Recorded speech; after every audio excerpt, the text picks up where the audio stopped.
Mwanamke ukishakuwa na jeuri, ukishakuwa na kiburi, ukishakuwa unataka kuinuka juu ya mume wako, ukishakuwa unataka kuchukua wewe utawala, hakuna namna pale ndani mnaweza kuwa mnamwabudu Mungu wa kweli. Uwezekano mkubwa ni kwamba pale ndani, kwa kujua au kwa kutojua, mtajikuta mnaabudu miungu mingine.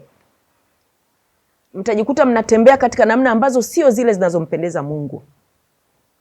Na tunapozungumza habari ya taasisi ya ndoa kuwa imewekwa kwa namna ambayo mume ndio kiongozi, kwa namna ambayo mume ndio mtawala, tunapozungumza habari hiyo, ni habari ambayo kwa imani yetu ya Kikristo Biblia iko wazi, lakini kwa imani ya Kiislamu, nimewafuatilia na kuzungumza na ndugu zetu Waislamu, iko wazi kabisa mume ndio mfalme, ndio kiongozi katika familia ile.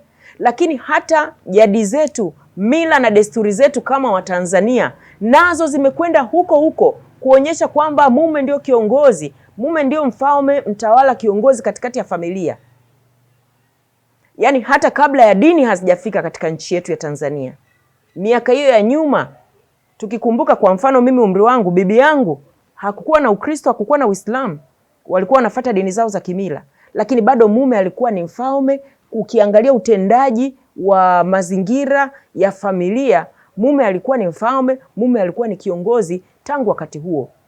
Sasa ndugu yangu mwanamke unayefuatana nami, kama mila, desturi, tamaduni zetu za Kitanzania zinakuambia mume ni mfalme, mume ni kiongozi, dini yako inakuambia mume ni mfalme, mume ni kiongozi, ni kwa nini bado utake kupambana na hiyo nafasi? Ni kwa nini bado utake kupambana na hiyo nafasi? Na leo ninakuletea hili neno kwamba unapopambana na hiyo nafasi, kutaka kumvua mume wako utawala, ukataka kwamba wewe ndio ambaye pale ndani unataka kuchukua hayo mamlaka, unafanya kusiwepo na mfalme katika ufalme wako, katika ufalme wenu. Unaacha familia yako iko wazi kuvamiwa na maadui, kwanza kiroho, lakini wakati mwingine pia kimwili. Resources ambazo mnazitafuta kama familia, mali ambazo mnazikusanya kama familia, zitakosa uongozi bora, zitakosa mfumo wa kuzisimamia. Na Biblia inasema wazi kabisa, na Biblia inaongea wazi hii habari, lakini hata jamii zetu katika Kiswahili tunaambiwa mafahari wawili hawakai zizi moja. Kwa hiyo mkikaa pale ndani kama namna hiyo ambayo imewekwa ili iwe mfumo wa utawala, unataka kupambana nayo, basi uharibifu utatokea. Hata mali zitashindwa kuwekwa pamoja, ziwe kwa manufaa ya kwenu mume mke, ziwe kwa manufaa ya familia, ziwe kwa manufaa ya watoto, vyote vitasambaratika. Wakati mwingine watu tunajikuta katika nafasi ambayo kwamba wanawake wameondoka kwenye nafasi yao kama wake, kuhakikisha kwamba wanamwangalia mume na kumpa nafasi yake kama mume. Na wakati mwingine wanaume nao huwa wanaondoka kwenye nafasi zao. Lakini nizungumze zaidi kwa habari ya mwanamke, kwa sababu hiki ni kipindi maalum kwa ajili ya wanawake. Wanawake tunapoondoka kwenye nafasi zetu na kutompa mume nafasi yake kama mfalme, kama mtawala ndani ya familia, vurugu huwa inaanzia hapo. Waswahili wao wanasema mafahari wawili hawakai zizi moja. Na ukiangalia sasa, tukiangalia kwa mfano hapa kwetu Tanzania, rais wa nchi anapoingia mahali rasmi kama rais katika nafasi yake, huwa kuna vitu vinafanyika vinavyotuonyesha, vinavyotudhihirishia kwamba sasa huyu ni kiongozi wa taifa, ni kiongozi wa nchi. Ukiangalia vile vitu, hakuna kitu hata kimoja ambacho anatakiwa afanye yeye.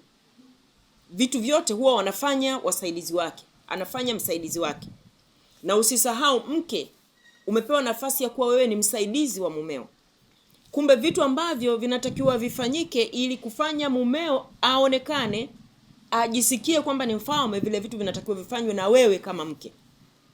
Mfano wa vitu ambavyo huwa vinafanyika hapa kwetu tukajua huyu ni kiongozi wa nchi, kama rais ndo anaingia, watu either watasimama au watapiga makofi au watampokea kwa saluti kuonyesha kwamba huyu ni mfalme, ni kiongozi wa jeshi.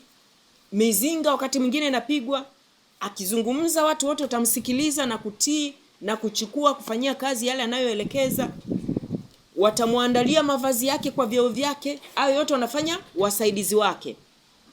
Sasa haimaanishi hata kidogo kwamba huyu mfalme au kiongozi wa nchi anapewa hiyo anapewa hayo mambo ya kudhihirisha kwamba yeye ni kiongozi wa nchi au yeye ni mfalme, kwa sababu labda yeye ndio mwenye akili sana kuliko watu wote katikati ya nchi hiyo, au yeye ndio mwenye nguvu sana, au yeye ndio mwenye hekima sana, au yeye ndio mwenye hela sana, tajiri sana.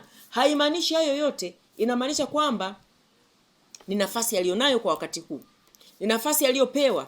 Na kwa sisi tunaoiamini Biblia tunaambiwa kila mamlaka imeanzishwa na Mungu. Hakuna mamlaka ambayo haijaanzishwa na Mungu. Kwa namna fulani kila mamlaka Mungu anahusika katika uwepo wake, mamlaka iliyo halali, mamlaka iliyo sahihi.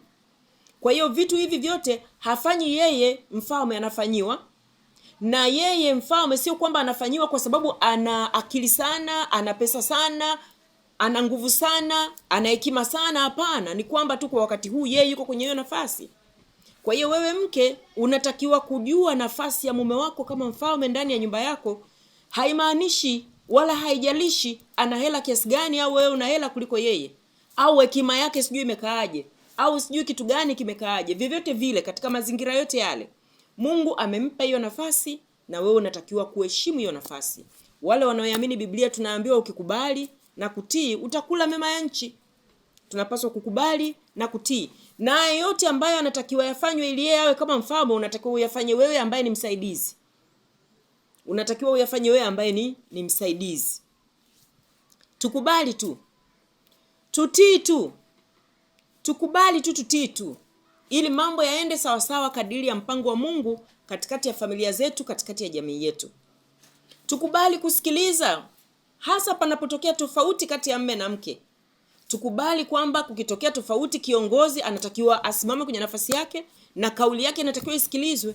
Kwa hiyo kunapotokea tofauti, lazima tukubali kwamba yeye mume ni kiongozi, yeye mume ni mfalme. Kauli yake inatakiwa yeye ndio ambayo tuisikilize na kuifuata.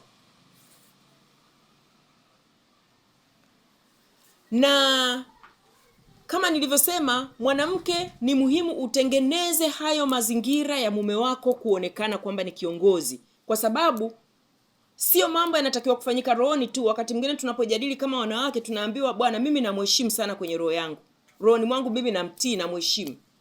Lakini ile heshima iliyoko ndani inatakiwa ionekane na nje, sio iweko ndani tu. Kwa hiyo tutengeneze mazingira sahihi ya mume kuonekana kama mfalme nje na ndani ya mioyo yetu. Katika mapokezi yetu tunavyowapokea waume zetu nyumbani, katika jinsi ambavyo tunazungumza nao. Kuna mtu alikuwa ananiambia kwamba haiwezekani ukaongea na kiongozi, kwa mfano hapa leo nimekuwa nikitumia sana kiongozi wa nchi kama rais. Uwezi kumwambia Mheshimiwa Rais, chakula huku kiko tayari, unaagizia habari yuko kule mbali. Haiwezekani, lazima utasogea karibu. Hiyo ni heshima moja hapo.